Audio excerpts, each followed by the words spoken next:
Sampai ini ya, skala termometer ya. Ini ya kita review sedikit materi yang minggu lalu. Jadi skala termometer yang kita sudah ketahui itu ada 4 ya. Apa namanya? Kelvin, skala Celsius, Fahrenheit, Reaumur ya. Habis itu terdapat 2 titik kalau untuk untuk termometer, yaitu titik tetap atas dan titik tetap bawah. Ini untuk mengkonversi suhu itu saya harap Anda sudah bisa mereview kembali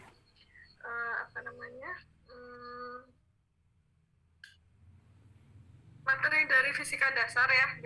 Jadi untuk merubah dari derajat Celcius ke Kelvin, dari derajat Celcius ke Fahrenheit, dan derajat Celcius ke Reaumur itu saya memang expect Anda sudah paham ya. Bagaimana mengkonversi antar satuan suhu?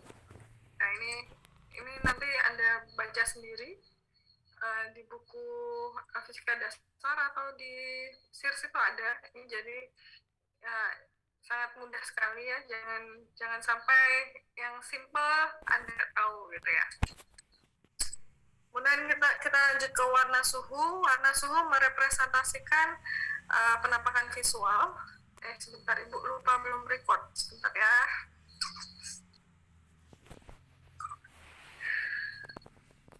Recording in progress. Jadi kita start untuk warna suhu. Warna suhu mempresentasikan penampakan visual cahaya.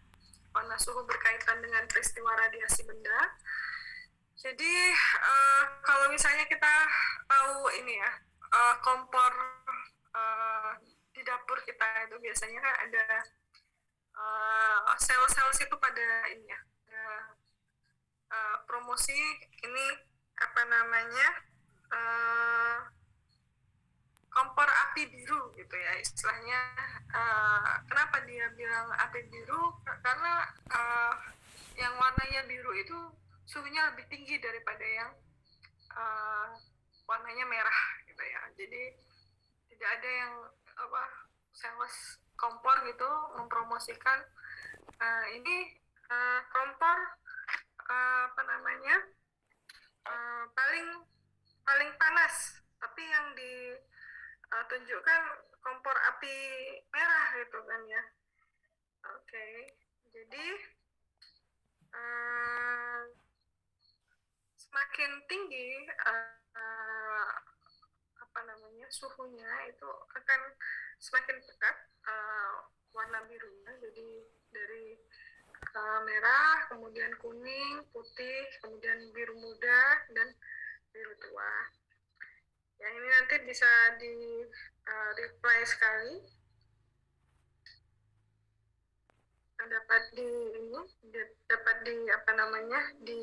Dilihat lagi ya di materi di materi fisika dasar. Jadi color merupakan salah satu jenis energi. Jadi kita bahas tentang kalor atau panas. Jadi saya ingin Anda memberitahukan kepada saya apa sih kalor itu gitu. Kalor itu apa sih? Bisa di googling 5 menit atau nggak sampai 5 menit lah, 1-2 menit. Ibu sementara close kamera dulu karena ini kuotanya Ibu udah kritis, jadi Ibu nunggu untuk diperpanjang untuk next untuk bulan ini ya. Jadi nanti mungkin di akhir-akhir kuliah baru Ibu akan on cam untuk kita nanti untuk screenshot. Monggo Mbak, Mas, kenapa saya record karena memang saya ingin melihat keaktifan dari mahasiswa saya. Monggo Mbak, di googling sedikit aja istilahnya kalor itu apa sih, panas itu apa sih gitu kan ya. Izin jawab Bu. Monggo Mbak syukur Saya sebut Tiara nyebut apa? Tiara Rizky Anissa Oke. dari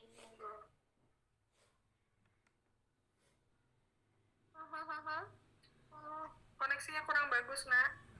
Ibu nggak bisa dengar. Izin menjawab.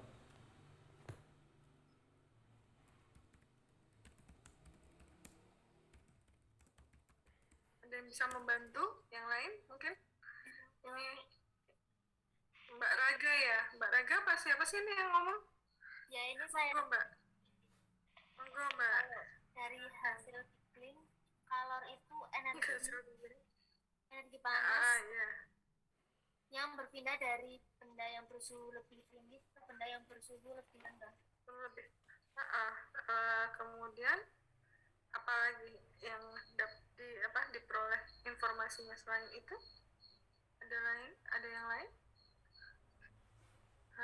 Jadi dalam hal kalor dapat dibedakan dua konsep pokok, yaitu yang pertama rasa kepanasan atau hot yang disebut temperatur atau suhu. Kemudian yang kedua adalah besaran yang dapat menyebabkan adanya perubahan temperatur yang disebut kalor atau heat atau bahan ya.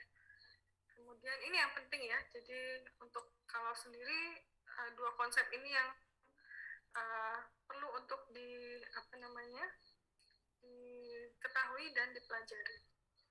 Kemudian untuk satuan kalor sendiri adalah kalori, tapi ini ada merupakan satuan CGS ya atau MKS.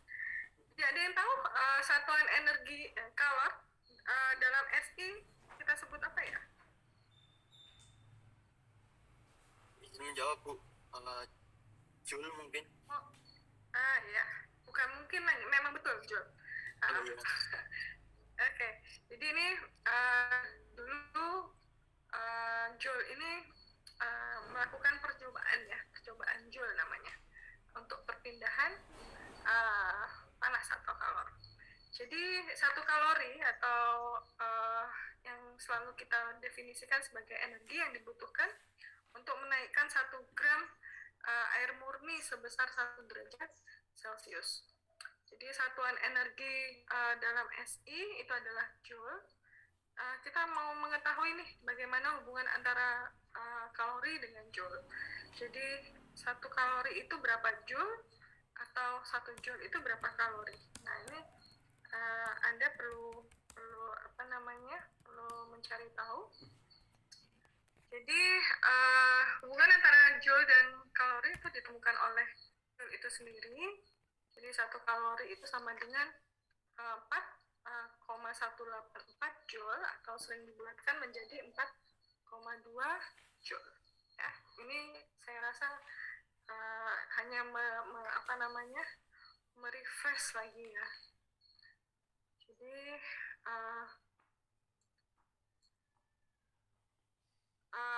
ini percobaan Joule ya, percobaan Joule. Sebentar ini Bu Lita agak kesulitan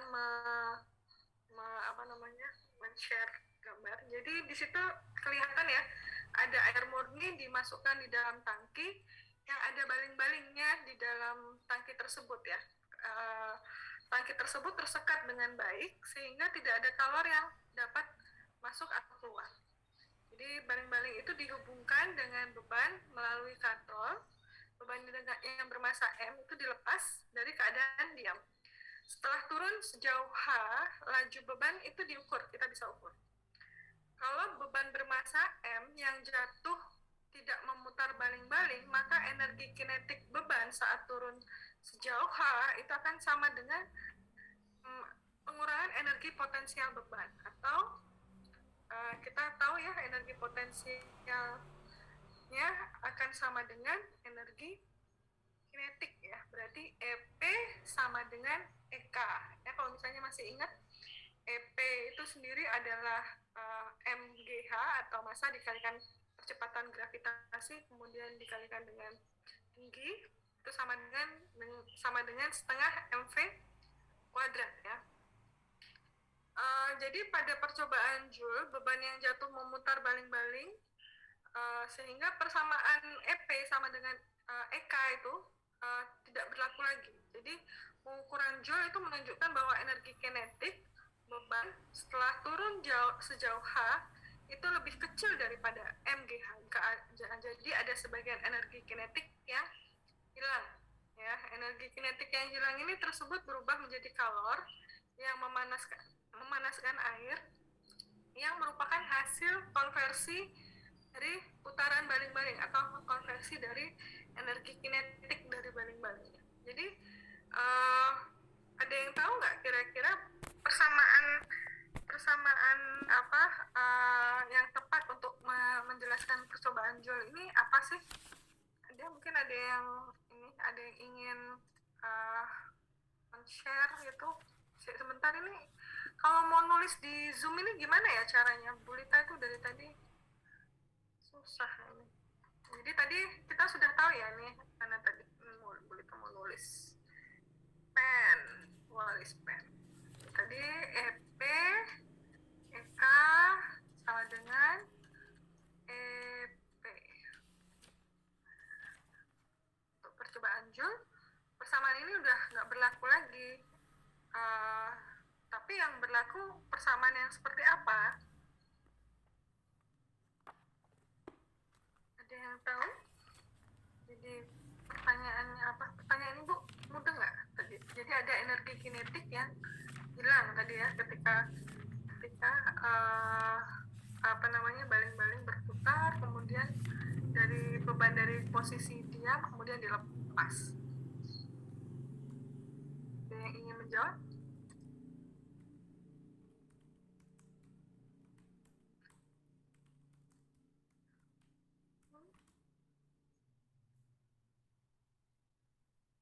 Jadi nanti akan ada kalor ya, ada kalor di situ. Ada yang tahu kalornya jadi seperti apa? Jadi nanti jadi ada sebagian energi kinetik hilang ya. Jadi tadi Ibu ulangi lagi. Jadi percobaan Joule ini beban yang jatuh memutar baling-baling sehingga persamaan tadi EP sama dengan EK itu udah tidak berlaku lagi. Jadi pengukuran Joule ini menunjukkan bahwa energi kinetik beban setelah turun sejauh H itu lebih kecil daripada MGH. Jadi ada sebagian energi kinetik yang hilang. Energi kinetik yang hilang itu berubah menjadi kalor yang memanaskan air yang merupakan hasil konversi dari putaran baling-baling. Jadi persamaannya, ya, persamaan dari EK sama dengan EP ini menjadi setengah MV kuadrat. Ini tulisannya Bulita jelek nih di sini. Jadi karena ada kalor, jadi ditambah Q sama dengan M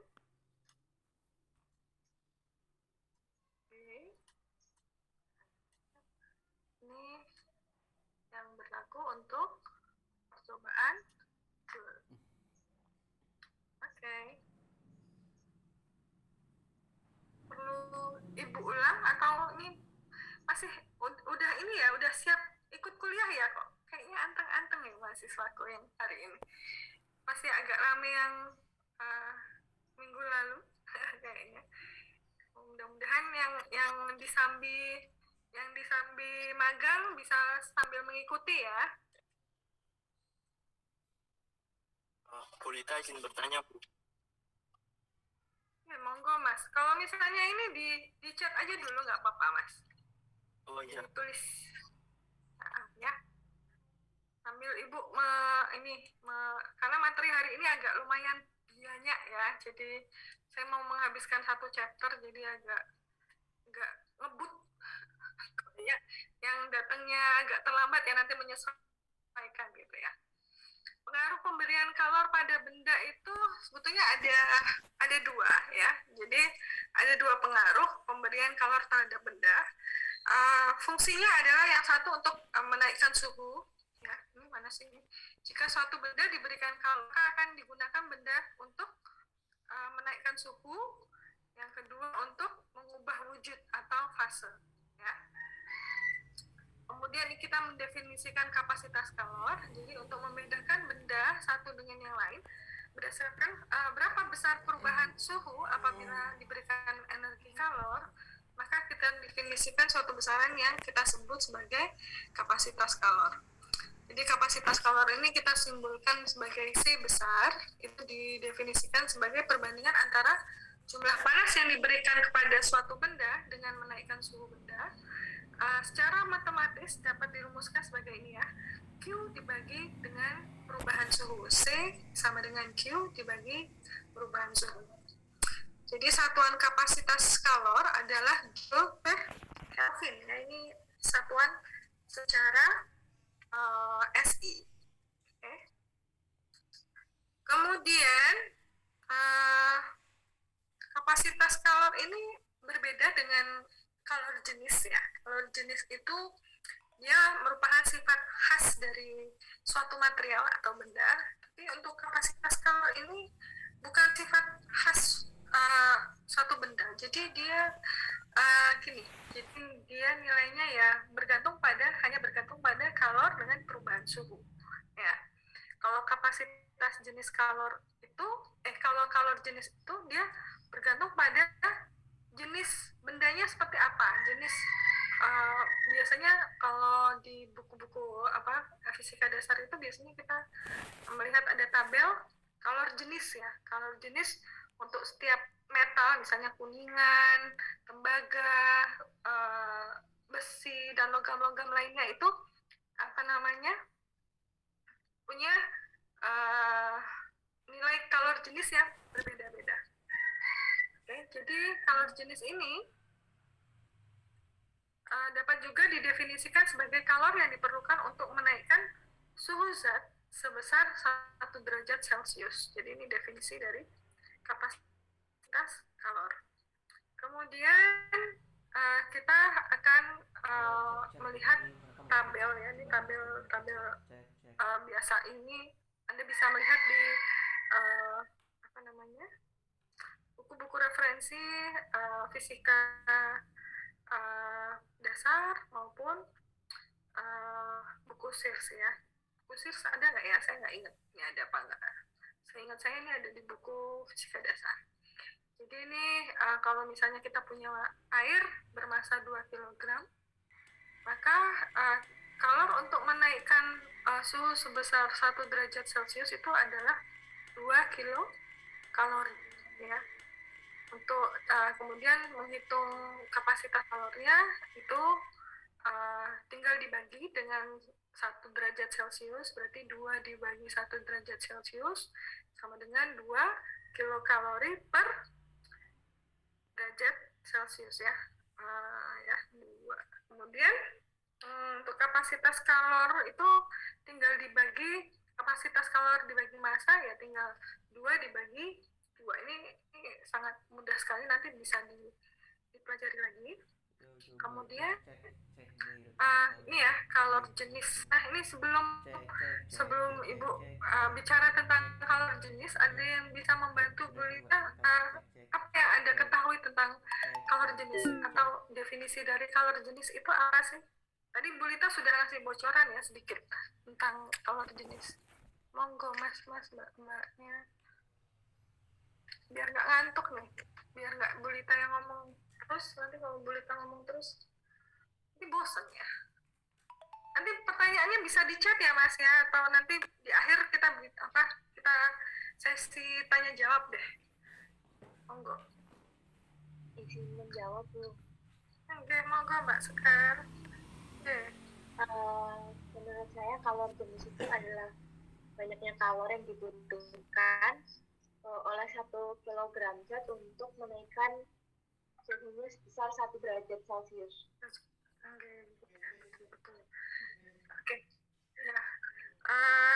Terima kasih ya Mbak Sekar. Jadi itu definisi literally berdasarkan textbook seperti itu. Jadi dari tabel tadi ya dapat kita lihat bahwa berapapun massa zat, maka perbandingan kapasitas kalor dengan massa itu akan selalu tetap. Jadi perbandingan kapasitas kalor dan massa merupakan sifat khas suatu zat. besaran ini kita namakan sebagai kalor jenis. Ya. Secara matematis kita rumuskan sebagai C kecil ini, C kecil sama dengan kapasitas kalor dibagi dengan massa. Untuk satuan jenis kalor jenis ini bisa kita bagi, istilahnya kita bisa tulis dalam berbagai jenis satuan.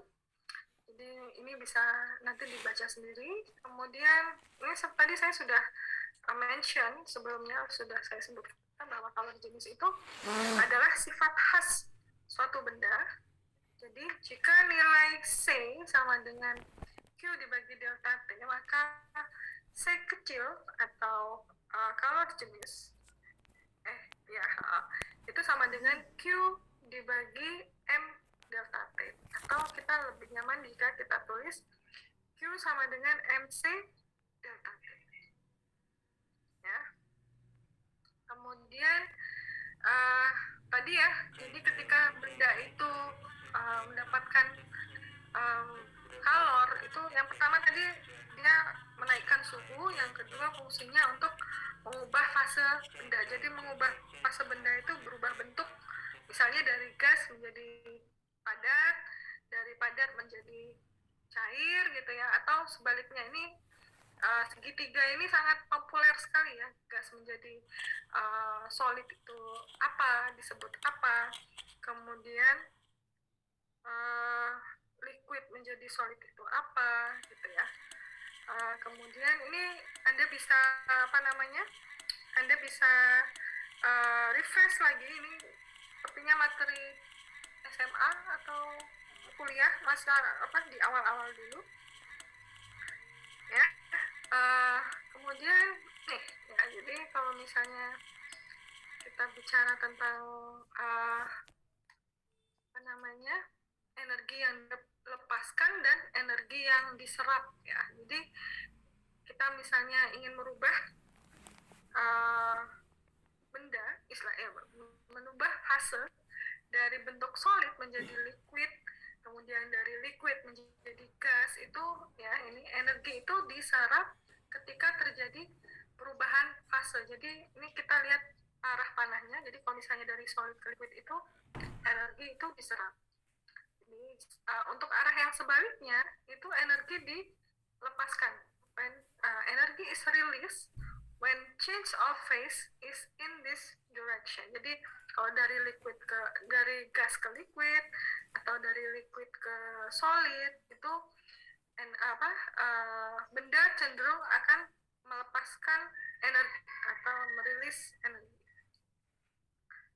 Kemudian next-nya ini ya, tadi mengubah fase benda.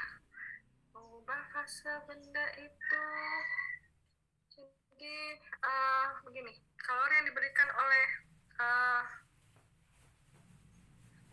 diberikan pada suatu benda juga dapat digunakan untuk mengubah wujud atau fase benda. Jadi kalori yang diperlukan oleh suatu zat untuk mengubah wujudnya disebut kalor laten atau panas laten. Jadi selama terjadi perubahan fase atau wujud, itu tidak terjadi perubahan suhu. Jadi sehingga rumusnya menjadi sebagai berikut: Q sama dengan, atau kalor sama dengan M dikalikan L ya. L di sini adalah kalor tubuh, dan Q sama dengan M dikalikan U, atau U di sini adalah kalor uap atau kalor umbul. Nah, ini dulu deh evaporation. Jadi Bu Lita pengen kalian googling 2 menit evaporation. Kalau di Google dia bicaranya tentang apa? Dia menjelaskannya seperti apa? What is evaporation? Bagaimana terjadinya evaporasi?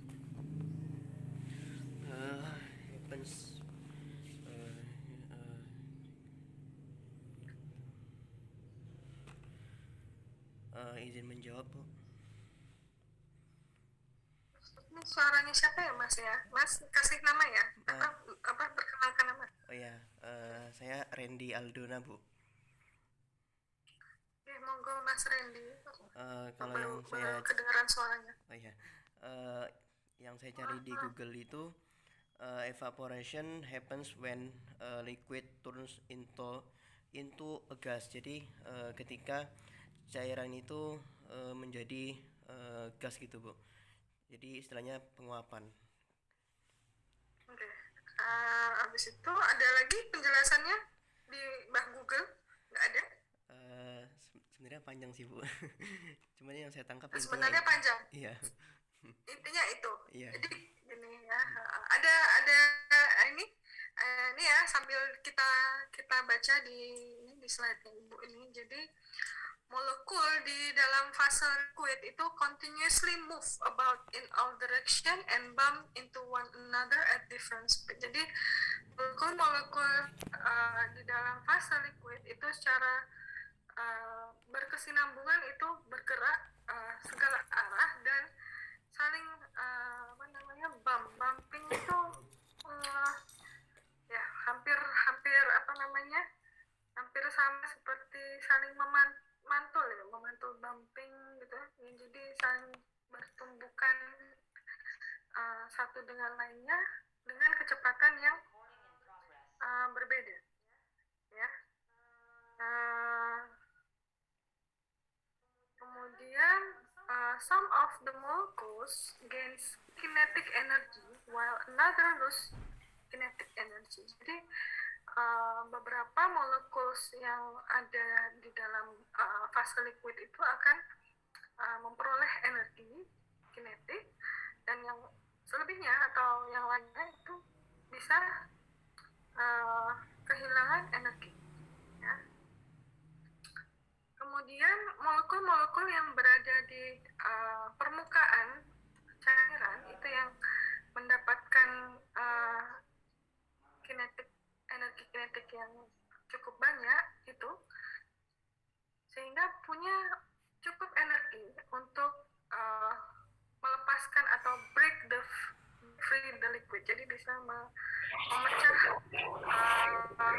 molekul-molekul itu. Ya. They now comprise a vapor molecules in the gas phase. Jadi mereka akan berubah menjadi uap atau molekul-molekul itu berubah menjadi dalam fase gas. The increased kinetic energy of molecules bound free of the liquid comes from molecules remaining the liquid. Jadi the average kinetic energy of the molecules remaining behind in the liquid are lower. Ini bisa dibaca sendiri ya. It's very easy for evaporation. Kemudian, ini untuk kondensasi. Monggo Mas, Mbak, atau ada siapa yang ingin menerangkan sih apa sih ini tentang kondensasi itu bagaimana?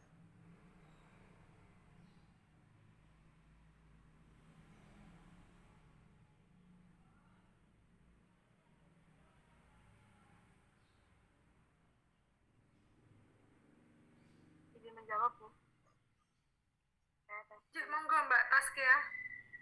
Kalau menurut Google itu kebalikannya dari evaporation. Jadi proses di mana air itu uap berubah menjadi air gitu. Menjadi uap air ya. Sebetulnya kalau misalnya mau menjelaskan kondensasi ya paling simpel kita bisa cerita tentang ini ya, proses terbentuknya hujan. Itu contoh. Jadi dia awan itu menyerap air dari laut gitu ya.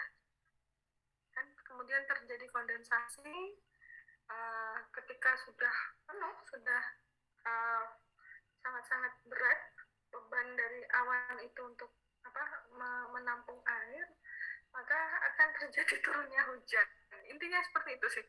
Jadi kondensasi itu sendiri kan merupakan perubahan ya dari fase gas menjadi liquid ya. Nah, ini bisa dibaca sendiri. The vapor gas give up so much energy kinetic that they cannot stay in the gas phase. They condense. Condensation also occur when gas captured by liquid. In the random motion, a gas molecule may hit a liquid and lose kinetic energy. The attractive force exerted on them by the liquid may hold them. Gas molecule become liquid molecules. Ya, ini this is very easy to explain ya. Gampang banget lah ini. Kemudian kelembapan relatif. Nah, ini kelembapan relatif itu nih bisa kita terangkan sebagai berikut ya. When any substance contain the maximum amount of another substance, the first substance is said to be saturated ya. Jadi saturated itu apa ya, bahasa kerennya itu jenuh gitu ya. Jadi ketika sesuatu ya istilahnya liquid itu sudah misalnya sudah sudah mengandung banyak ya, sudah over amount, jadi terlalu banyak jumlahnya gitu. Jadi yang ketika dicampur gitu ya, jadinya biasanya akan menjadi jenuh gitu ya, menjadi jenuh. The ratio between how much water vapor is in the air and the maximum amount that could be in the air at the same temperature is called relative humidity ya. Relative humidity is not a measure of how much water vapor is in the air. Jadi kelembapan relatif itu bukan merupakan suatu ukuran banyaknya air uap air di dalam udara. Nah, fog and clouds. Jadi kita bedakan ya kabut dengan awan itu bagaimana? Coba monggo ya, ini ada hiasan di sini. Oke. Ada yang bisa menjelaskan ke saya nih apa perbedaan antara kabut dengan fog and clouds? Saya Bu. Saya Bu. Udah, ini apa namanya, rebutan. Ini siapa duluan? Monggo, nanti sama-sama bisa mengutarakan pendapatnya ya. Satu-satu. Saya Bu. Oke, silakan. Jadi kalau yang saya dapat, kabut itu merupakan sejenis awan yang berada lebih dekat dengan permukaan bumi.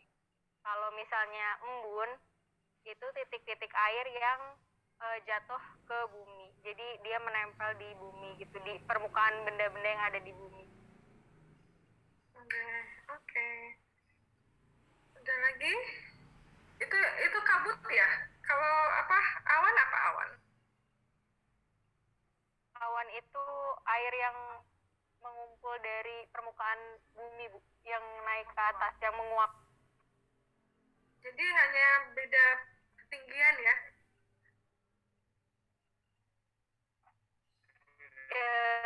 Beda posisi ketinggiannya. Oke. Ada yang punya pendapat lain? Monggo, Masnya tadi mau ngomong apa tadi, Masnya? Monggo, silakan, saya mau mendengarkan deh.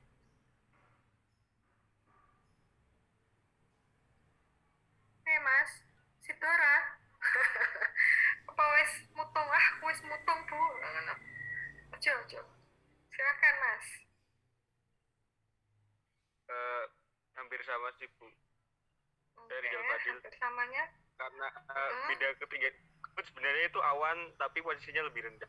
Gitu aja sih. Intinya itu ya. Lebih Oke. Bandung. Oke, siap.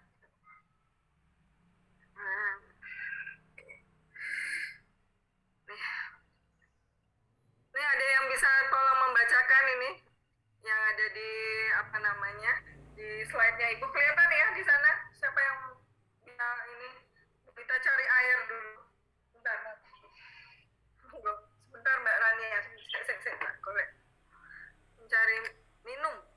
Bu Lita dari tadi tuh udah ngomong hampir 1 jam. Oke, Bu.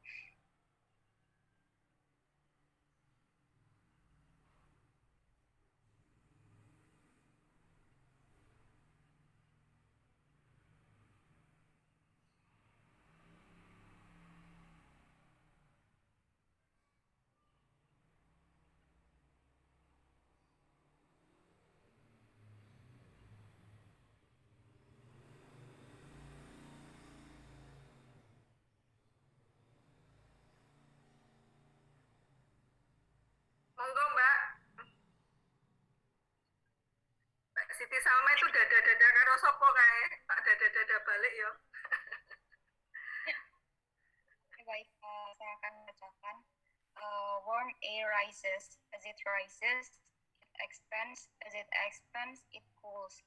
As it cools, water vapor molecules begin sticking together after colliding rather than bouncing off one another. If there are larger and slower moving particles or ions present, water vapor condenses upon these particles and makes a cloud. Fog is basically a cloud that forms near the ground. Fog occurs in areas where moist air near the ground cools. Some of the water vapor condenses out of the air as it cools, making fog. A key feature of fog and cloud formation is a slowing down of water vapor molecules in air. Oke. Jadi gini, warm air rise, jadi udara yang hangat itu akan meningkat. Jadi seiring dengan peningkatan suhu udara, jadi dia akan ekspansi itu memuai ya. Jadi dia lebih apa ya bahasa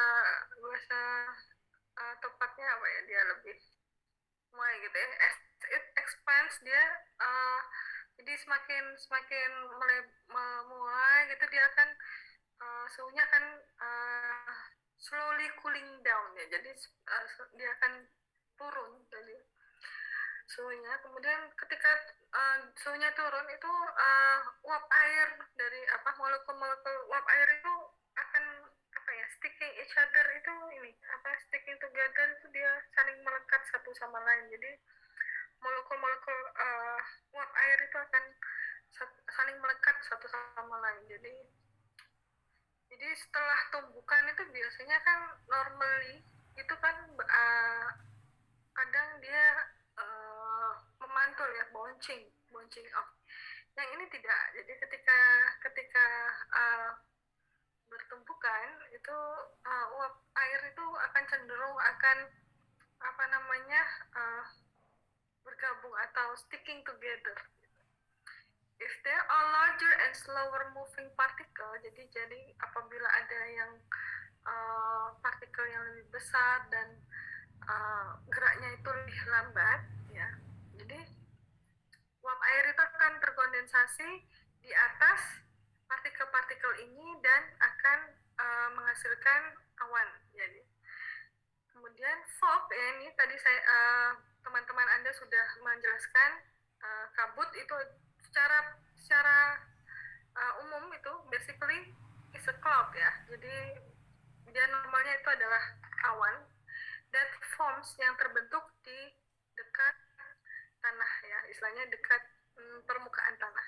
Jadi kabut itu terjadi di area ketika kelembapan udara itu mendekati kondisi dari suhu di tanah gitu. Jadi kalau misalnya kelembapan udara itu hampir sama dengan ground cools, itu dia akan terbentuk kabut. Jadi normally kalau di kabut ini akan terjadi hanya misalnya di permukaan yang lebih tinggi ya, misalnya kita pergi ke yang dekat pegunungan gitu, biasanya akan lebih sering terjadi kabut ini ya. Some of the water vapors condense out the air as it cools, making fogs ya. Jadi uap air yang terkondensasi itu suhunya turun, kemudian akan terbentuk kabut. Key feature, jadi hal-hal yang penting istilahnya dalam pembentukan kabut dan awan ini adalah slowing down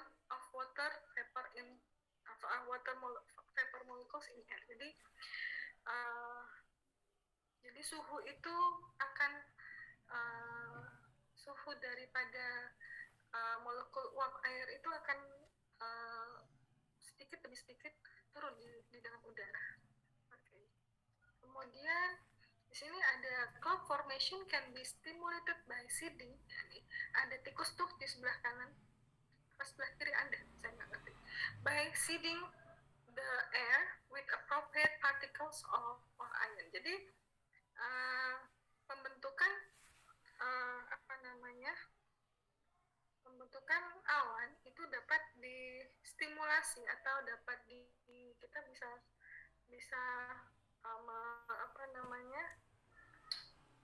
seperti kita itu memaksakan terjadinya awan itu dengan seeding atau menaburkan benih di udara dengan appropriate particle or ions. Jadi kalau misalnya saya dulu kalau di Kuala Lumpur itu walaupun musim kemarau itu selalu hujan. Kenapa? Karena secara rutin itu dari departemen apa ya? Saya nggak ingat. Jadi itu selalu dia ada helikopter itu yang yang menaburkan garam gitu ya di atas awan. Jadi dia memaksakan terjadinya hujan gitu ya dengan cara menaburkan garam di situ. Oke. Kemudian kita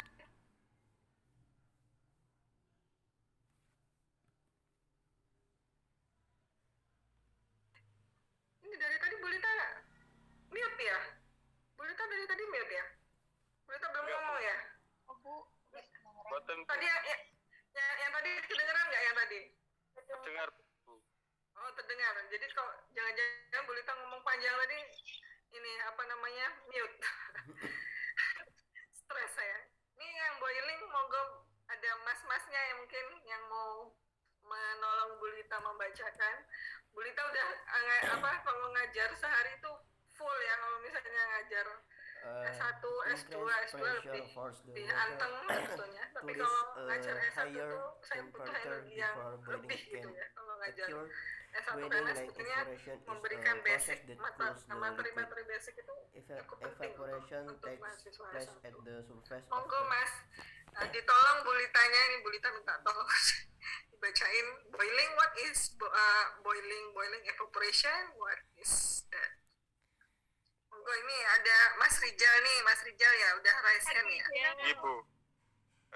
Wait a minute. Wajahnya nggak kelihatan, gelap. Ibu. Ampun, Bu. Boiling. Oke, kemudian apa? Evaporation take place at the surface of a liquid. The change of phase from liquid to gas can also take place beneath the surface of a liquid, causing bubbles. The bubbles are buoyed upward to the surface where they escape into the surrounding air. The change of phase from liquid to gas beneath a liquid surface is called boiling. Increased pressure force the water to reach a higher temperature from boiling can occur. Boiling, like evaporation, is a process that cools the liquid. Oke, Masnya nanti ini ya anak-anak cuma belajar reading. Selain belajar reading, belajar kosakata nanti dalam bahasa Inggris. Jadi saya ingin nanti mahasiswa saya itu pintar bahasa Inggrisnya gitu. Kemudian evaporation takes place at the surface of liquid. Jadi misalnya ya kita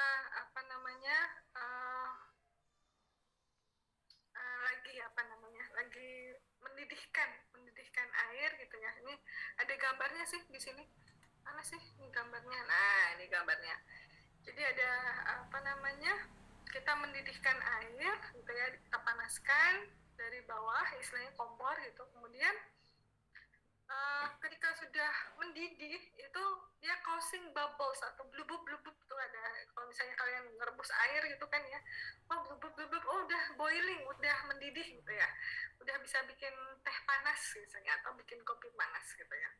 The bubble are boiled upward, jadi dia akan mengapung ke atas permukaan. Jadi dia akan berusaha untuk escape atau keluar dari surrounding air. Jadi surrounding air di sini adalah sistemnya dia ingin pergi keluar gitu lah. Kemudian the change of phase from liquid to gas beneath a liquid surface is called boiling. Jadi perubahan fase dari liquid menjadi gas ya di bawah permukaan cairan ya atau air itu disebut sebagai mendidih. Jadi increased pressure force the water to reach a higher temperature before boiling can occur. Jadi kita bisa lihat bahwa ada tekanan yang meningkat ya dari air itu untuk mencapai suhu yang lebih tinggi. Jadi dia berusaha untuk mencapai suhu yang lebih tinggi. Kemudian boiling, like evaporation, is process that cools the liquid. Jadi hampir seperti evaporasi. Jadi is a process that cools the liquid ya. Oke. Freezing. Freezing saya mau dengerin suara yang ini deh, yang perempuan deh, yang tadi udah laki-laki. Kita selang-seling deh. Dibaca nih Mbak. Mbak siapa nih yang mau baca? Monggo. Yang tadi udah, nanti ya gantian yang lain.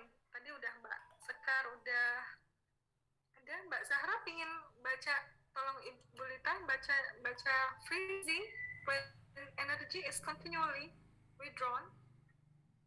Atau siapa yang Boleh mau Bu, saya Bu. bantu Bu Lita? Monggo Mbak J. Izin membacakan ya Bu ya. Freezing. Siap. When energy is continually withdrawn from a liquid, molecule motion slow. Eventually, the forces of attraction between the molecules cause them to get closer to one another. The molecules then vibrate about fixed position and from a solid.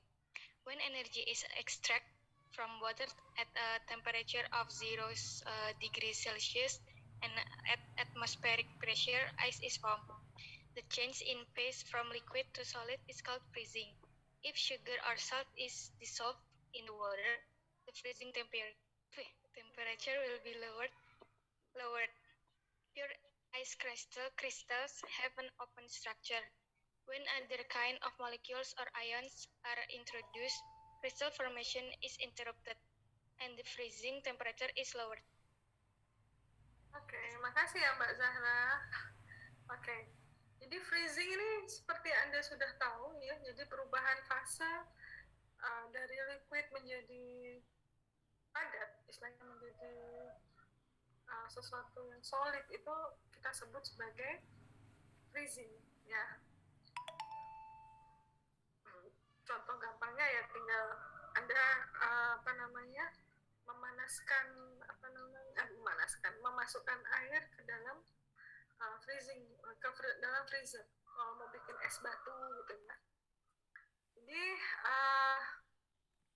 di sini yang penting adalah penjelasan di awal itu, when energy is continually withdrawn from liquid. Jadi liquid itu dia cenderung akan melepaskan panasnya gitu ya. Jadi ketika air itu dimasukkan di dalam freezer, air itu akan cenderung melepaskan panasnya. Jadi menyebabkan suhu dari liquidnya itu sendiri akan turun. Kemudian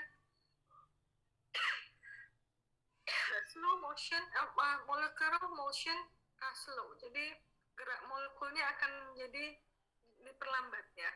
Dan akhirnya gaya interaksi antara molekul menyebabkan mereka saling berdekatan satu dengan lain. The molecules then vibrate about fixed position and form a solid. Jadi molekul-molekul itu akhirnya bergetar pada posisi yang tetap, kemudian menyebabkan terbentuknya padatan atau solid ya. When energy is extracted from water at a temperature of 0 degrees Celsius and the atmospheric pressure, ice is formed. Jadi es itu akan terbentuk. Oke, jadi ini gini, kalau misalnya kita if sugar or salt dissolve in the water, jadi dissolve itu dilarutkan ya. Jadi kalau misalnya kita punya gula atau garam itu dilarutkan di dalam air, jadi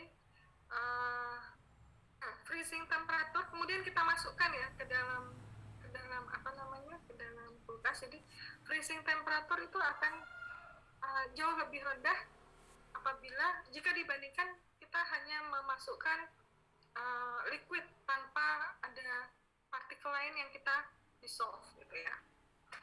Pure ice crystal have an open structure. When other kinds of molecules or ions are introduced, crystal form is interrupted and freezing temperature is lowered. Jadi di sini maksudnya pure ice crystal itu jadi crystal ice atau es yang tanpa larutan gula atau larutan garam itu lebih punya structure yang open ya. Jadi ketika molekul atau ion lain itu dimasukkan ke situ, jadi ada formasi kristalisasi es itu akan terganggu dan menyebabkan freezing temperature itu akan menjadi lebih rendah. Nah, ini penjelasan dari yang sugar and or salt dissolve ya. Oke. Ini regulation. Nah, ini regulation ini dicari dulu deh, di googling dulu. What is regulation? How the regulation happens? Ini bisa dijelaskan ke saya. What is regulation? So you all will know. Anda akan tahu sendiri regulation itu apa sih? Ada yang ingin membantu Bu Lita mencarikan di Google apa sih regulation? Regulation.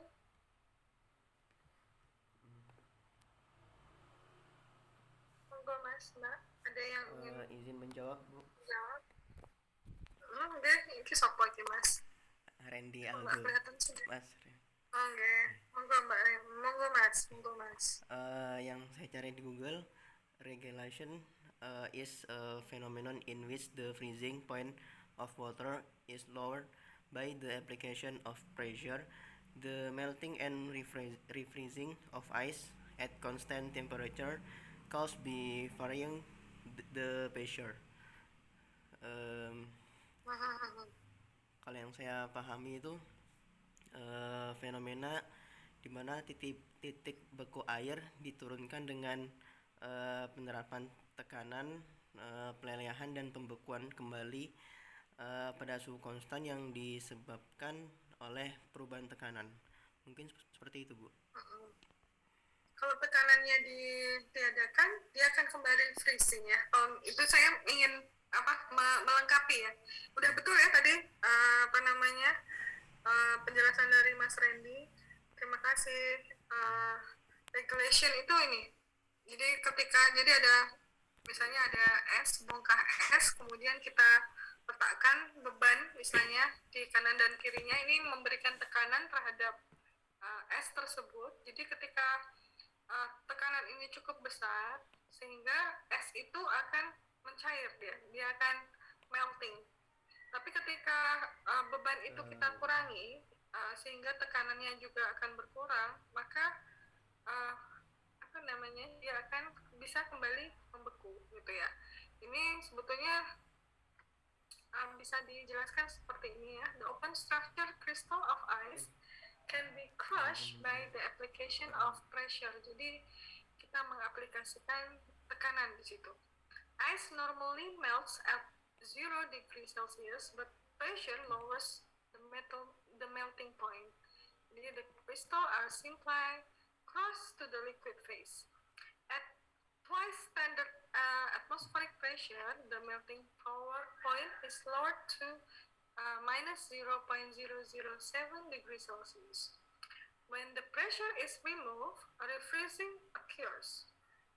The phenomenon of melting under pressure and freezing again when the pressure is reduced is called regulation. It is one of the properties of water that make it different from other substance. Ya, jadi ini ya fenomena misalnya melting under pressure and freezing again when the pressure is reduced is called regulation. Oke. Ini ya perubahan fase es jadi uap menjadi air kemudian berakhir menjadi uap.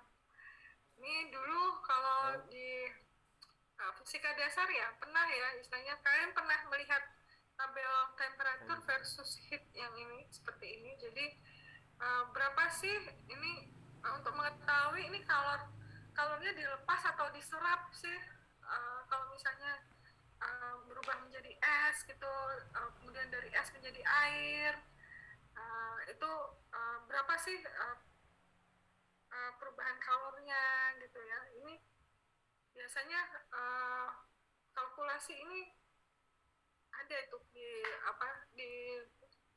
materi fisika dasar mestinya ada ya. Nanti bisa di recall atau lihat kembali di throwback, diingat-ingat lagi materi-materi ini ya. Kemudian apa lagi ya, ini udah habis itu ya ini materi sebetulnya ini materi yang penting ya, azas Black. Jadi secara sederhana azas Black itu dapat dinyatakan sebagai berikut.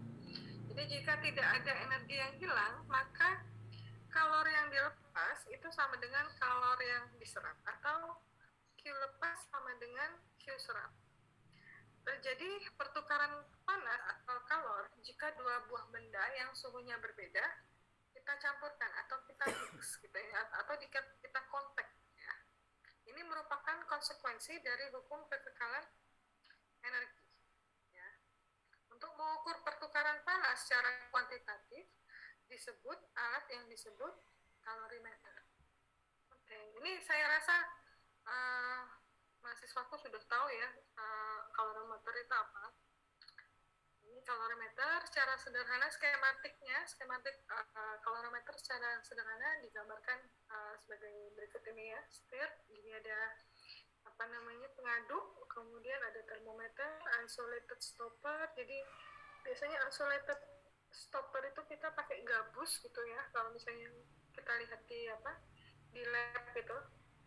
Kemudian ada cairan mixture, reaction mixture, kemudian nested cap, insulated cup. Jadi sebetulnya kalau yang model zaman sekarang itu kalorimeter itu stirnya nggak mesti yang berbatang seperti ini, istilahnya yang panjang seperti ini. Jadi ada yang kita sebut sebagai stir capsule. Jadi bentuknya kapsul gitu, kita taruh di mixture di dalam cairan yang ingin kita campur, kemudian kita panaskan, dia akan otomatis akan berputar sendiri gitu ya.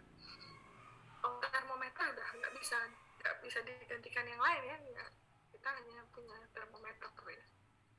Tahu bisa bentuknya seperti ini. Nah, ini bentuk kalorimeter yang konvensional memang bentuknya seperti ini. Jadi misalkan dalam suatu kalorimeter berisi air, dimasukkan sampel yang dipanasi, suhunya lebih tinggi daripada suhu air, maka azas Black berlaku pada sistem tersebut adalah ya, panas yang dilepas sampel sama dengan panas yang diterima air ditambah dengan panas yang diterima kalorimeter. Oke, ini sebelum masuk ke ke pemuaian, rasanya ini pemuaian hanya materi-materi yang Anda sudah pernah dapat sebelumnya ya, sudah dapat tentang pemuaian. Jadi untuk pemuaian sendiri itu kita bagi menjadi 3, yaitu ada pemuaian panjang, pemuaian luas, dan pemuaian volume. Pemuaian panjang itu merupakan perubahan panjang atau delta L berbanding lurus lurus dengan perubahan temperatur atau delta T. Kita rumuskan sebagai ini ya, delta L sama dengan alpha dikalikan L0 atau panjang mula-mula dikalikan dengan perubahan temperatur atau perubahan suhu. Nah, alpha itu adalah konstanta muai linear, satuannya adalah 1 derajat Celcius. Persamaan di atas ini kita dapat tuliskan sebagai berikut. L sama dengan L0 dalam kurung 1 plus alpha delta T ya. Seperti ini. Untuk pemuaian luas itu merupakan perubahan luas atau delta A berbanding lurus dengan perubahan temperatur. Ini ada kita bisa rumuskan sebagai delta A sama dengan beta dikalikan A0 atau luas mula-mula dikalikan delta T.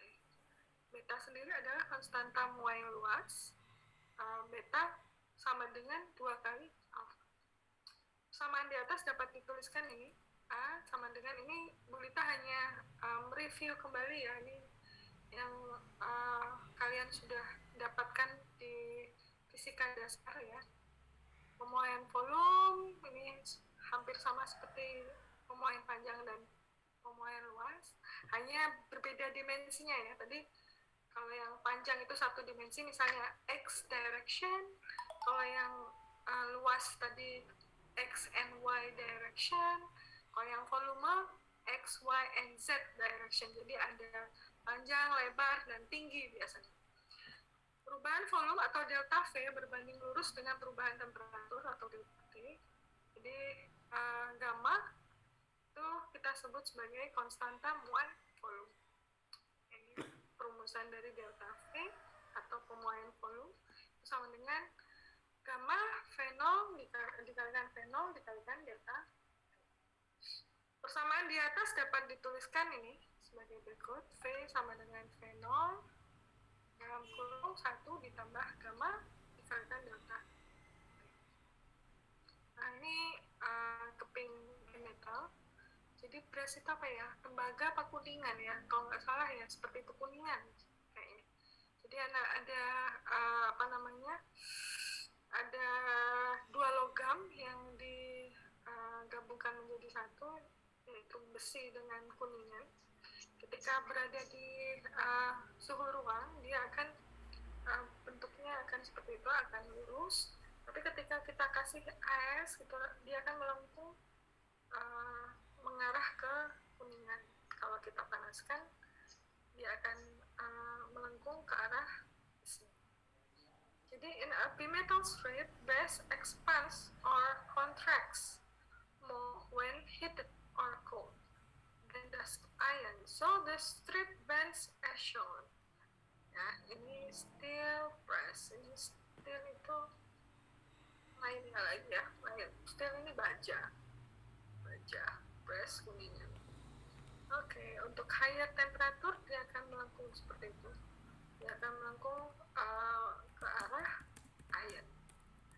Oke, jadi sebenarnya prinsip-prinsip memuai dan memanaskan logam ini sangat sangat teraplikasikan dalam kehidupan kita sehari-hari ya. Kalau kita mau membentuk atau membuat pisau gitu, itu harus harus dipanaskan dulu ininya, besinya atau logamnya.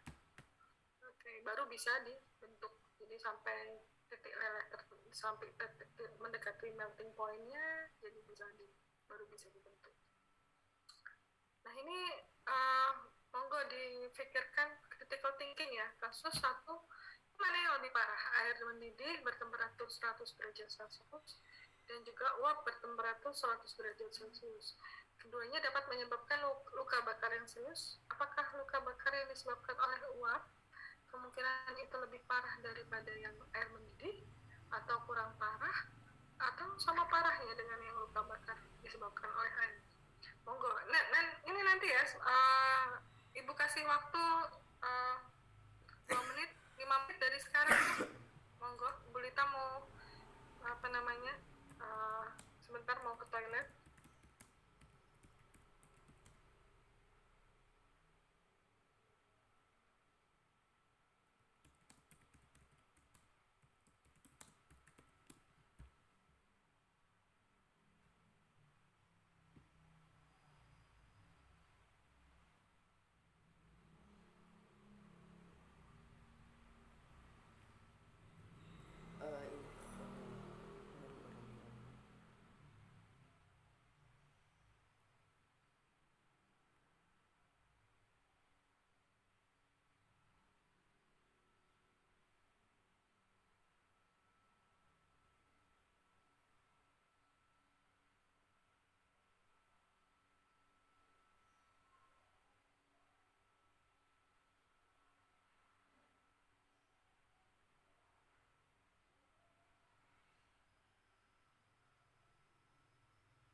Ya, monggo, udah ada yang bisa ini menjawab?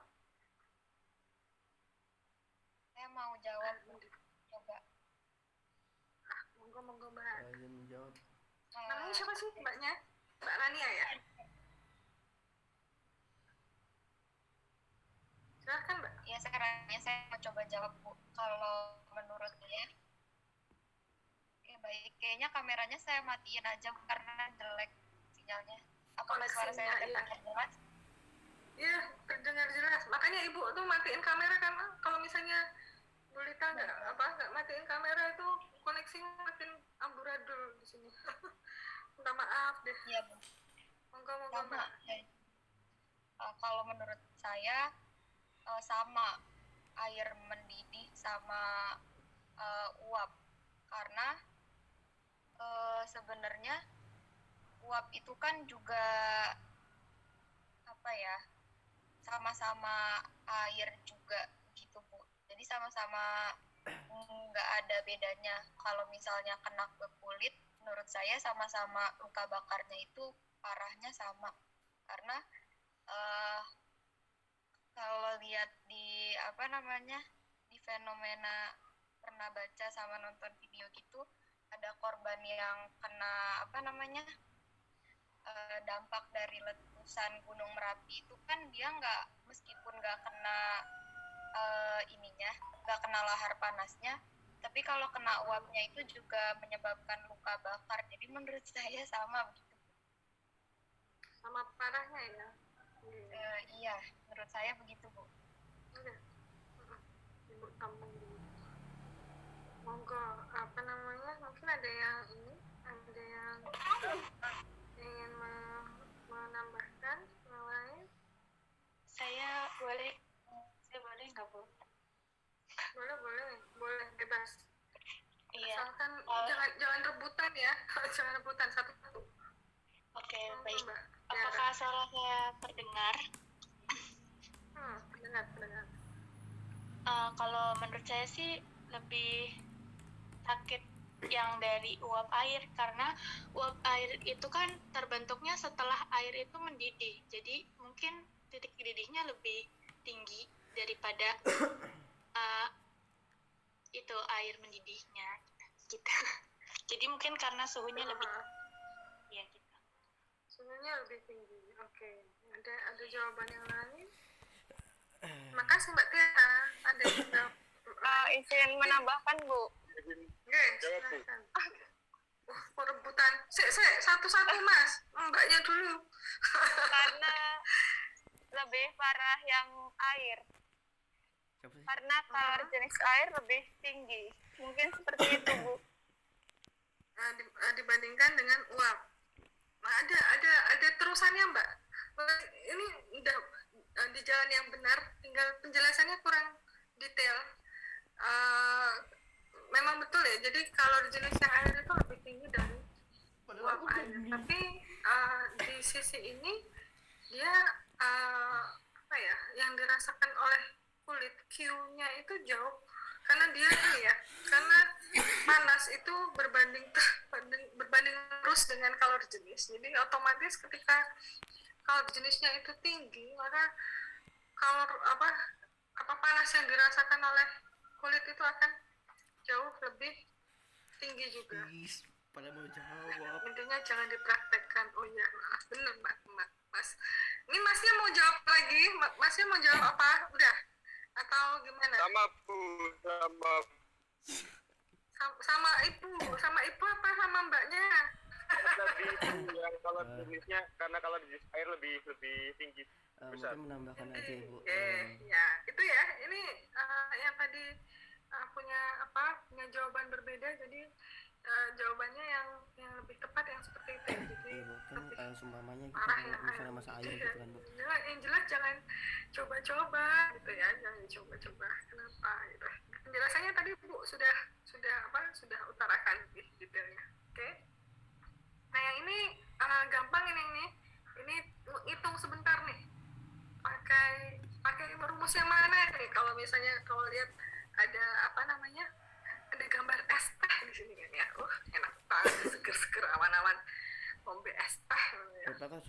Apakah suhu campuran 50 gram es bersuhu minus 5 derajat Celcius dan 100 gram air teh bersuhu 5 derajat Celcius?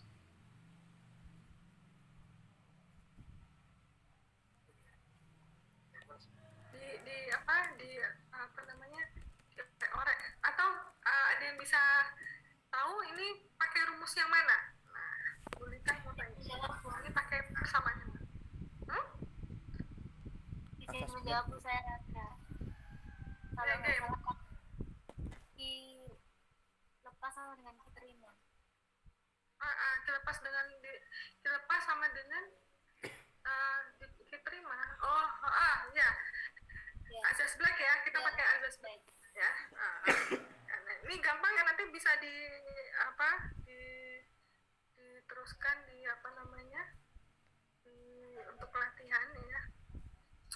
Kemudian nah ini PR nih, buktikan koefisien muai luas itu sama dengan 2 kali koefisien muai panjang. Kemudian yang kedua, koefisien muai volume itu sama dengan 3 kali koefisien muai panjang. Bisa boleh di screenshot yang ini. Jadi sebetulnya untuk materi chapter 1 sudah habis ya, jadi kita sudah cukup sampai azas black. Kemudian saya ingin mereview atau mengulang kembali materi-materi dari chapter 1. Kita ulang lagi dari sistem termodinamika ya. Termodinamika itu apa sih? Ilmu yang mempelajari tentang apa? Ilmu termodinamika itu ilmu yang mempelajari tentang, ada yang bisa melanjutkan? Bu Lita mau ngomong apa tadi? Ilmu yang mempelajari tentang hubungan antara panas dengan energi. Itu Bu Lita yang jawab. Kemudian ya. Kemudian serta sifat-sifat zat yang mendukung hubungan tersebut ya. Jadi dapat dikatakan termodinamika itu merupakan ilmu yang mempelajari tentang energi dan transformasinya. Jadi transformasinya itu perubahan bentuk ya, perubahan bentuk energi dari satu bentuk menjadi bentuk yang lain. Kemudian pendekatan sistem termodinamikanya sendiri kita ada 3 pendekatan. Ada yang bisa menyebutkan pendekatan apa saja? Sambil boleh review. Kita kuliahnya sampai jam 11 ya maksimum. Anak-anak, Bu Lita ada meeting jam 11 lewat 1/4 ini. Atau jam Malaysia jam berapa di sini? Saya telat lagi masuknya. Ya. Monggo anak-anak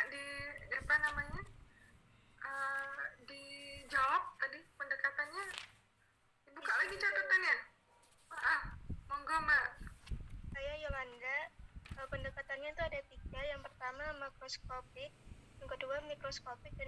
statistik, Bu. Oke, untuk yang kita pelajari sekarang ini termasuk apa namanya? Makroskopik. Ya, kita mempelajari tentang termodinamika klasik ya dengan pendekatannya makroskopik. Oke, cek sudah pintar, sudah bisa. Kemudian we're talking about system. What is system? Kemarin Bu Lita sudah bicara sistem itu adalah titik. Silahkan, masnya atau mbaknya, monggo. Saya, Bu. Enggak, Mbak Rania meneh. Mbak Rania apa namanya rajin monggo Mbak Rania. Menurut saya yang saya ingat di catatan saya tuh sistem adalah suatu wadah atau apa ya, kayak tempat yang tertutup gitu, yang sistem itu tempat yang tertutup atau terisolasi dan tidak terpengaruhi oleh udara atau zat-zat dari luar.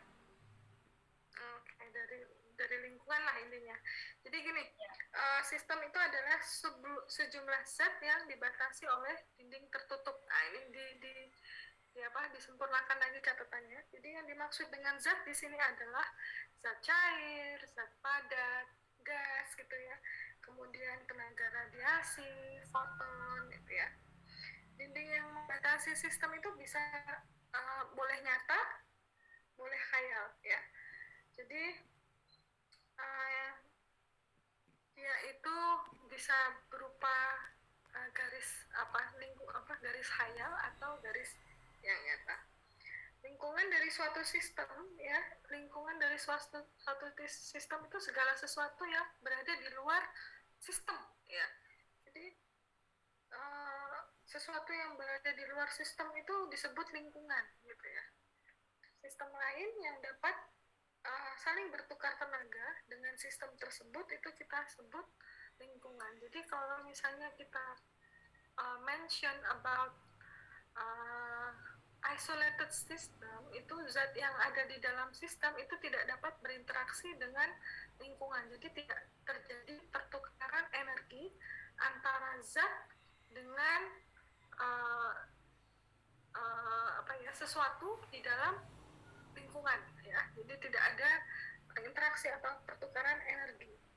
Jadi kalau misalnya tidak terjadi pertukaran energi, jadi dia terkungkung terisolasi di dalam dinding yang membatasi zat tersebut. Kemudian kalau satu sistem yang tertutup itu tadi tidak ada zat yang menembus dinding ya, dinding batasnya, jadi nggak bisa masuk atau tidak bisa keluar.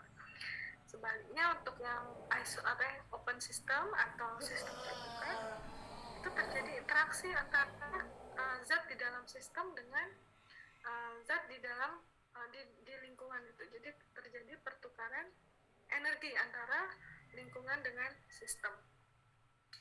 Kemudian next itu kita we're talking about kesetimbangan termodinamik ya. Jadi ada yang bisa ada yang bisa mengutarakan apa itu kesetimbangan termodinamik?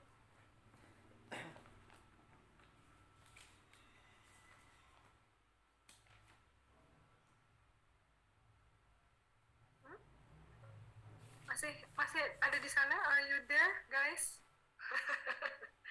Bu Lita nggak ditinggal bobo kan ya ini?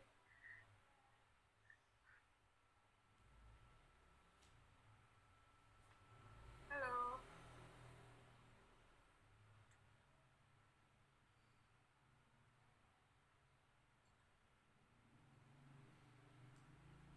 Yang lain nih nggak mau berikut komentar kuliah kita?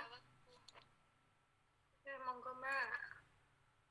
Kesetimbangan termodinamika itu bila sistem berada dalam keadaan setimbang mekanis, setimbang termal, dan setimbang secara kimia.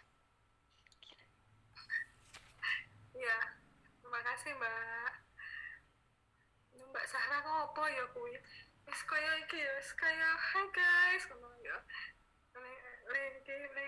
mudah-mudahan nanti ini ya apa namanya mahasiswaku nanti pintar nggawe video pembelajaran apik gitu ya jadi youtuber termodinamika kuliah termodinamika ya gitu ya tadi ya sudah disebutkan tadi setimbangan ya jika sudah tidak ada perubahan suhu tidak ada perubahan tekanan di sini tekanan mewakili perubahan mekanis ya istilahnya kemudian tidak ada perubahan reaksi kimia maka sistem termodinamika itu dikatakan berada di kesetimbangan termodinamika jika ketika macam kesetimbangan itu telah tercapai maka dikatakan bahwa sistem dalam kesetimbangan termodinamika kemudian itu sudah settle ya yang tadi kemudian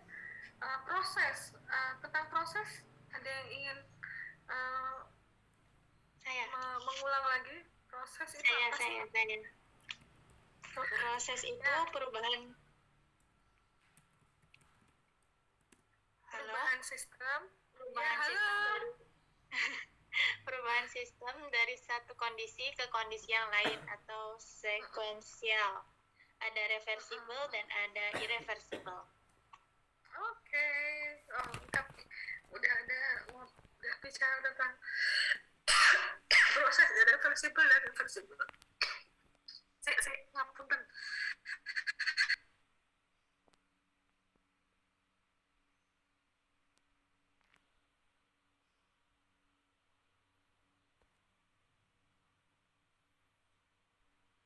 Berita batuk nih, banyak ngomong. Udah 1 jam lebih ya ngomong. Di proses irreversible itu proses yang dapat dapat kembali ke keadaan semula. Irreversible itu. Untuk yang proses reversible itu proses yang terbalik ya. Proses reversible yang proses yang dapat kembali ke keadaan semula. Ya, dapat dibalik arahnya. Jadi kalau misalnya irreversible itu sebaliknya ya. Jadi kalau sudah berubah itu dia akan sulit untuk kembali ke keadaan semula, kondisi semula. Kemudian kita kemarin sudah mendefinisikan variabel intensif dan ekstensif. Monggo mbak-mbaknya, mas-masnya deh. Tadi mas-masnya juga pengen ngomong ya, pengen berbicara. Variabel intensif itu apa sih? Habis itu variabel ekstensif itu apa?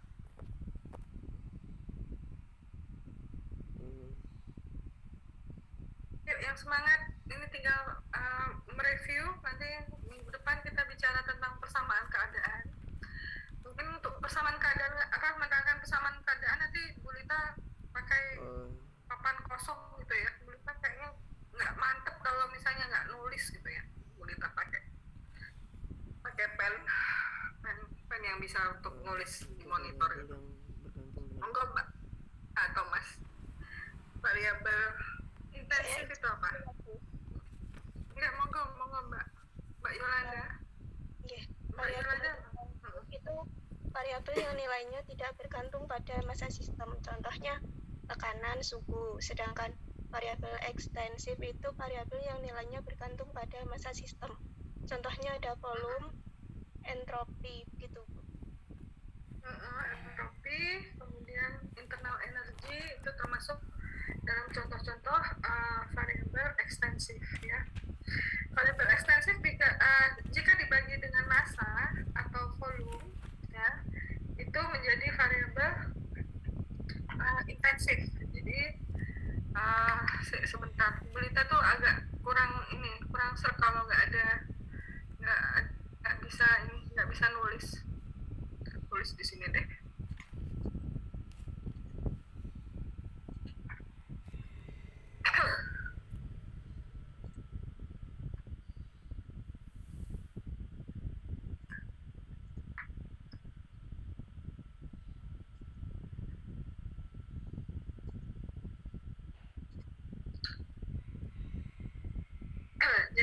variabel ekstensif bila dibagi dengan massa atau jumlah mol sistem menjadi variabel intensif dan disebut sebagai specific volume. Selanjutnya akan digunakan huruf V besar untuk variabel ekstensif dan V kecil untuk variabel ekstensif. Jadi V kecil itu sama dengan V besar dibagi dengan, agak susah nih kita nulisnya, dibagi dengan M, itu ini merupakan volume jenis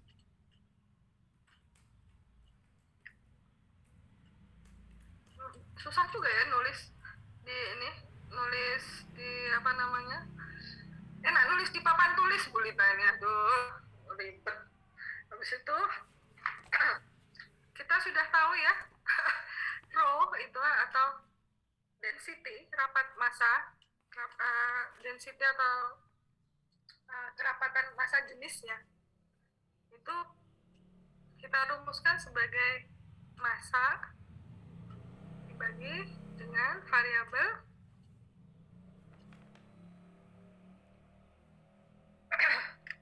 ekstensif, atau ini V-nya V besar ya. Jadi karena apa namanya, kita sudah tahu volume itu adalah variabel ekstensif, maka rho sama dengan massa dibagi volume atau dibagi dengan apa namanya, volume Z ya. Di sini volume Z. Ini volume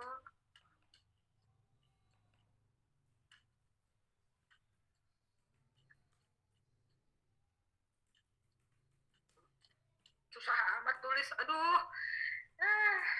Cepatlah apa pergi corona, Bulita kangen papan tulis. Ya. Jadi kerapatan atau density itu kebalikan dari volume jenis ya, atau sering disebut apa namanya, massa jenis gitu ya. Di situ kemudian we're talking about hukum ke-0 termodinamika. Oke, hukum ke-0 termodinamika ada yang bisa apa namanya menyampaikan lagi ke Bulita? Hukum ke-0 termodinamika isinya apa sih? Tadi kita sudah bicara tentang apa ya? Kesetimbangan ya, kesetimbangan termal. Sebetulnya kalau kita bicara tentang hukum ke-0 termodinamika itu merupakan hukum sama dengan kesetimbangan termal ya. Tapi ada yang bisa menjelaskan ke Bulita kira-kira gimana itu isi dari hukum ke-0 termodinamika? Saya, Bu. Izin. Ya, monggo. Ini rebutan Mbak Valinda sama Mas Randy dari tadi. Sweet deh, siapa duluan tadi yang mau Sweetnya gimana? yang mau ngomong? Raise hand deh, raise hand. Siapa duluan deh? Oke, Zara. Tuh Mas Randy duluan tuh. Monggo Mas Randy. Bulita malah ngasih Izin ke Mas menjawab, Bu. Randy. Hukum Monggo. termodinamika itu jika dua buah sistem setimbang termal dengan sistem ketiga, maka keduanya juga setimbang termal satu dengan lainnya. Mungkin seperti itu, Bu. Oke. Ya, benar ya. Jadi hukum ke-0 termodinamika ini menyatakan bahwa apabila dua buah benda mempunyai kesamaan suhu dengan benda ketiga, ya, maka kedua benda itu satu dengan yang lainnya mempunyai kesamaan suhu. Dengan kata lain, apabila benda A dan B secara terpisah dalam keadaan seimbang termal dengan benda C, maka A dan B satu dengan lainnya juga dalam keadaan seimbang termal. Ya, ini udah jelas banget ya. Jadi hukum ini yang mendasari untuk pengukuran suhu ya. Ini makanya sebelum masuk ke suhu dan kalor itu kita sebetulnya harus harus fixkan dulu untuk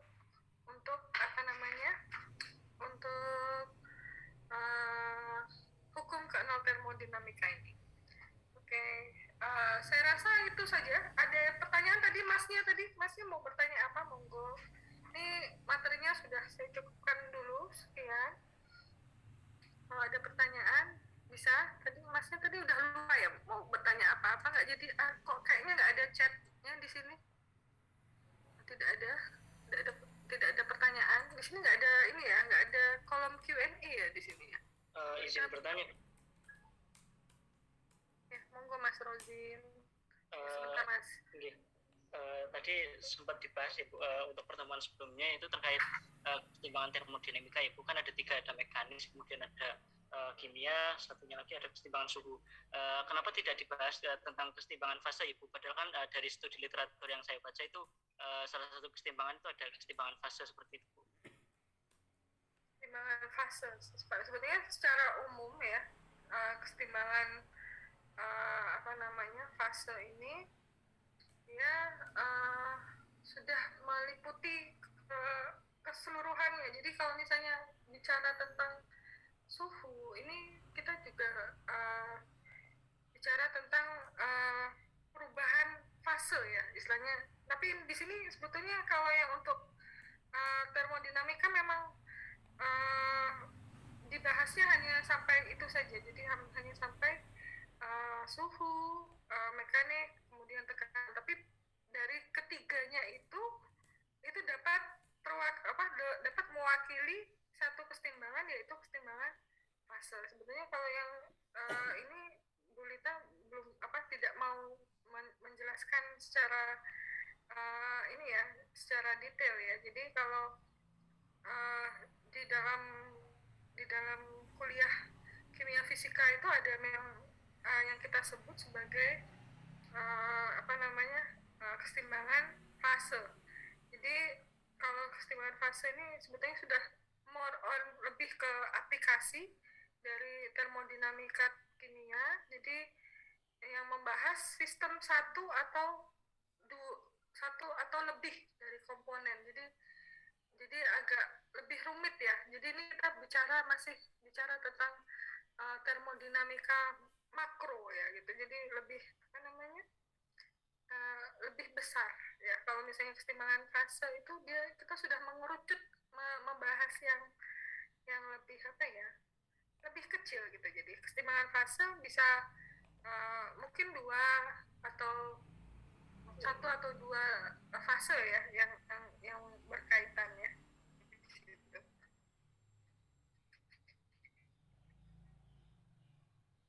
Jadi misalnya bisa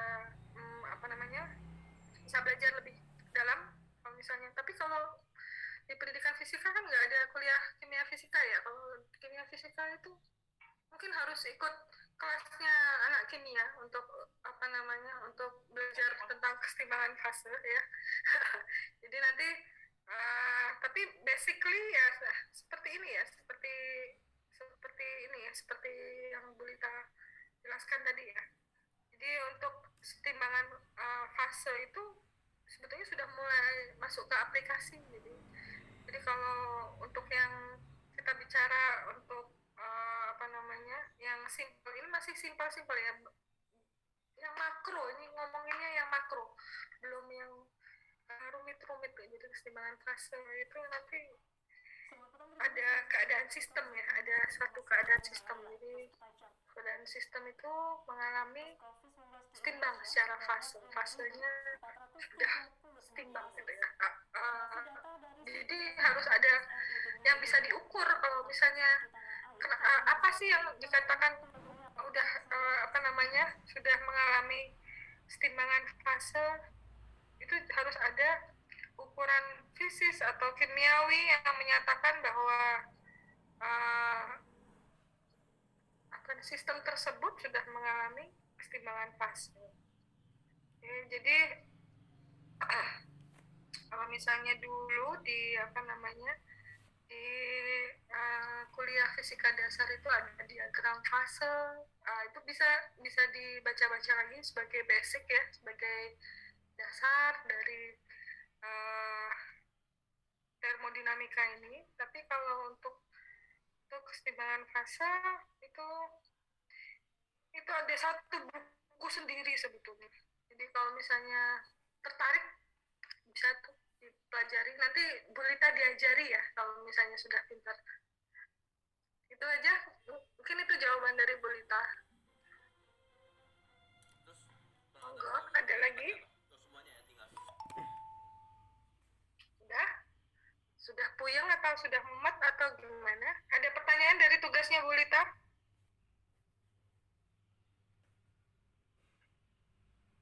Oke, sepertinya sudah dulu ya. Ini kita cukupkan kuliah kita hari ini. Wabillahi taufiq wa hidayah. Wassalamualaikum warahmatullahi wabarakatuh. Jadi kalau misalnya sebelum grup, Bu Lita mau ini dulu dong, screenshot dulu, buka open cam dulu, anak-anak. Please open cam. Bu Lita pakai ini deh.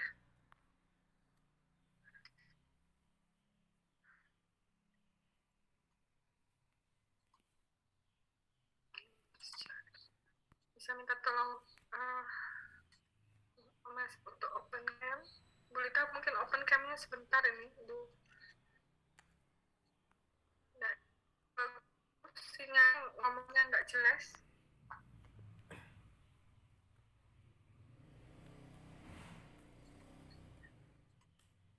Kalau misalnya misalnya punya kendala internet atau apa, matur ya sama Bu Lita biar istilahnya kita itu saya tidak akan memaksakan mahasiswa saya untuk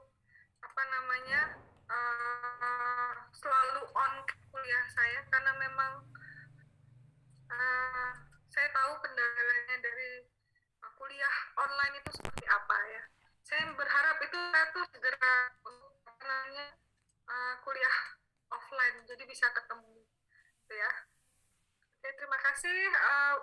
Mohon maaf kalau ada kekurangannya. Bu Lita yang lebih itu datangnya dari Allah, yang khilaf itu datangnya dari Bu Lita sendiri. Jangan lupa presensi ya. Nanti Bu Lita akan tutup, mungkin Bu Lita akan tutup akan lewat ya. Soalnya Bu Lita mungkin meeting nanti sampai jam 2 ini. Saya nggak tahu karena ini meetingnya meeting manuskrip paper, biasanya agak alot biasanya. Pembimbing saya itu agak ya gitu deh. Doakan Bu Lita. Jadi nanti ketemu lagi minggu depan.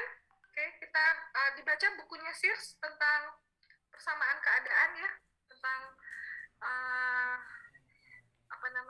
proses ya. Kita bicara nanti proses isotermik, isobarik, isoforik seperti apa. Habis itu diagram-diagramnya. Gitu ya.